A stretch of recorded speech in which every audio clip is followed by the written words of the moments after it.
Audio Jungle.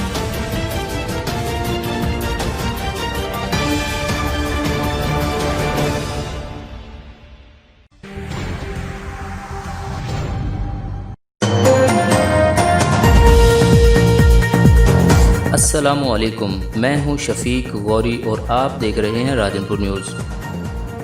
ٹک talk کے شوقین خواتین و حضرات کے لیے بری خبر ہے۔ پاکستان میں ٹک ٹاک کو بند کرنے کا فیصلہ کر لیا گیا ہے۔ ٹک ٹاک کو بند کرنے کے فیصلے پر آج ہی سے رد عمل آنا شروع ہو گیا۔ آج سے ہی عمل درآمد کیا جائے گا، ٹک ٹاک بند کر دی جائے گی۔ اور جب یہ خبر ٹک ٹاک کے شوقین تک پہنچی، ان کا رد عمل آنا بھی شروع ہو گیا۔ ناظرین، ہم آپ کو بتاتے چلیں، ٹک ٹاک کے شوقین خواتین و حضرات کے لیے بری خبر ہے۔ پاکستان میں ٹک ٹاک کو بند کرنے کا فیصلہ کر لیا گیا ہے۔ ٹک ٹاک کو بند کرنے کے فیصلے پر آج ہی سے رد عمل آنا بھی شروع ہو گیا۔ آج سے ہی عمل درآمد کیا جائے گا، ٹک ٹاک بند کر دی جائے گی۔